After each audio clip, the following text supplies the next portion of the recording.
তৃণমূল পর্যায় থেকে কিভাবে ক্রীড়াঙ্গনের একটি নতুন পরিবেশ আমরা গড়ে তুলতে পারি, আমরা কিভাবে রুট লেভেল পর্যন্ত খেলাধুলাকে ছড়িয়ে দিয়ে আমাদের উপজেলা জেলা পর্যায়ে কিভাবে আমরা খেলাধুলাকে নিয়মিত রাখতে পারি, কিভাবে আমাদের উপজেলা কিংবা জেলা পর্যায়ের খেলাধুলাগুলো যে অনুষ্ঠিত হচ্ছে সেই খেলাগুলোকে কিভাবে আমরা জবাবদিহিতার ভিতরে আনতে পারি এবং আমাদের বাৎসরিক একটি ক্যালেন্ডারের মাধ্যমে আমরা এই খেলাধুলাকে সারা বছর প্রতিনিয়ত আমাদের যেহেতু যে সিজনাল যে বিষয়টা রয়েছে গ্রীষ্মকালীন এবং শীতকালীন, সেইভাবে আমরা আমাদের ক্যালেন্ডারগুলোকে আমরা সাজানোর মাধ্যমে আমরা আমাদের খেলাগুলোকে সারা বছর প্রতিনিয়ত খেলার মাঠে আমরা রাখতে চাই। পাশাপাশি আমাদের ইতিমধ্যে আমরা আমাদের মাননীয় প্রধানমন্ত্রী তিনি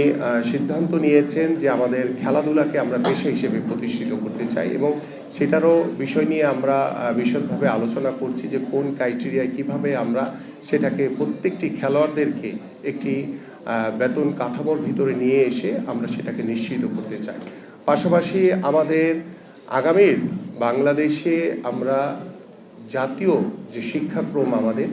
চতুর্থ শ্রেণী থেকে আমরা আমাদের খেলাধুলাকে বাধ্যতামূলক করতে চাই এবং সেই বিষয়গুলো নিয়ে আমাদের সংশ্লিষ্ট মন্ত্রণালয় শিক্ষা মন্ত্রণালয়ের সাথে কথা বলে শিক্ষামন্ত্রী প্রতিমন্ত্রীর সাথে কথা বলে আমরা সেটা নিশ্চিত করব ইনশাল্লাহ। পাশাপাশি সেখানে কোন কোন ইভেন্টকে আমরা গুরুত্ব দিব সেই বিষয়গুলো নিয়েও আপনাদের সাথে আলোচনা হয়েছে, সেটা আলোচনার মাধ্যমেই আমরা আমাদের ফুটবল ক্রিকেট হকি থেকে শুরু করে ইন্ডিভিজুয়াল যে খেলাগুলো রয়েছে যে খেলাগুলোকে সর্বোচ্চ গুরুত্ব দিয়ে আমরা সাব গেমস কিংবা এশিয়ান গেমস কিংবা ভবিষ্যতে অলিম্পিকে ভালো কিছু করার যে কর্ম পরিকল্পনা বা চিন্তাভাবনা আমাদের যে স্বপ্নগুলো রয়েছে সেই স্বপ্নগুলো যাতে আমরা বাস্তবায়ন করতে পারি সেই শুরুটা আমরা করতে চাই। আমরা বলবো না যে এটা রাতারাতি আমরা করে ফেলতে পারবো, বাট আমরা শুরুটা করতে চাই। যেই শুরুগুলোর কথা আমি যখন খেলোয়াড় ছিলাম তখনও বলেছি, বিগত 17 বছর শিয়া বাটার ও ভিটামিন সমৃদ্ধ লিলি বিউটি সোপ, তারুণ্যময় উজ্জ্বল ত্বকের জন্য। যখন রাজনীতির মাঠে ছিলাম মাঝে মাঝে আপনাদের সাথে দেখা হয়েছে কথা হয়েছে তখনও বলেছি, আজকেও আমি এই দায়িত্বশীল জায়গায় বসে একই কথা বলতে চাই যে যেখানে যেখানে আমাদের সমস্যাগুলো রয়েছে সেই সমস্যাগুলো কিভাবে দ্রুত সমাধানের মাধ্যমে আলাপ আলোচনার মাধ্যমে এবং স্বচ্ছতার মাধ্যমে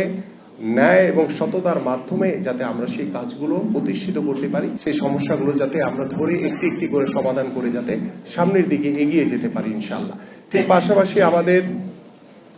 যে গ্রামীণ জনপদ সহ আমাদের ঢাকা মহানগরীতে খেলার মাঠের অনেক অভাব রয়েছে এবং সেই বিষয়গুলো নিয়েও আমরা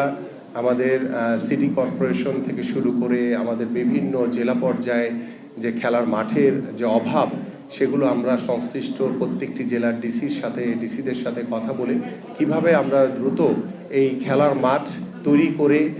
আমরা যাতে আমাদের ওই এলাকার তরুণ এবং যুবকদের জন্য খেলার মাঠ উন্মুক্ত করে দিতে পারি সেই পরিকল্পনাগুলো আমরা নিব এবং পাশাপাশি আমাদের যে ক্রীড়া নীতি রয়েছে সেই ক্রীড়া নীতিও আমি আলাপ আলোচনার মাধ্যমে আমরা যেখানে যেখানে পরিবর্তন করা দরকার, যেখানে আরও সহজ করা দরকার, যাতে সর্বাত্মকভাবে আমরা যাতে তৃণমূল পর্যায়ে আমরা খেলোয়াড়দের কাছে বা আমাদের যে স্পোর্টস মিনিস্ট্রির যে দায়িত্ব সেটি তো খেলোয়াড়দের জন্য এবং সেই খেলোয়াড়রা যদি ভালো থাকে তাহলে আমার দেশের ক্রীড়া সংগঠক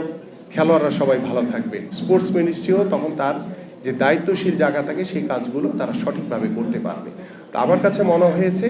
যে আমরা আজকের যে মতবিনিময় সভা এবং সেই সভার মাধ্যমে আমরা যে পরামর্শগুলো আপনাদের কাছ থেকে পেয়েছি সেগুলো আমরা ইতিমধ্যে আমরা নোট ডাউন করা হয়েছে এবং সেই আলোচনার মাধ্যমেই আমরা পরবর্তীতে আমরা আপনাদের এই পরামর্শকে সর্বোচ্চ গুরুত্ব দিয়ে আমরা সেই কাজগুলোকে ইনশাল্লাহ কার্যকর করতে চাই। আপনাদের সবাইকে ধন্যবাদ, ভালো থাকবেন, আবারও আপনাদের সাথে দেখা হবে ইনশাল্লাহ। আমি বিশ্বাস করি আপনারা আমাদের পরিবারের একজন, আমিও আপনাদের পরিবারের একজন, এভাবেই আমরা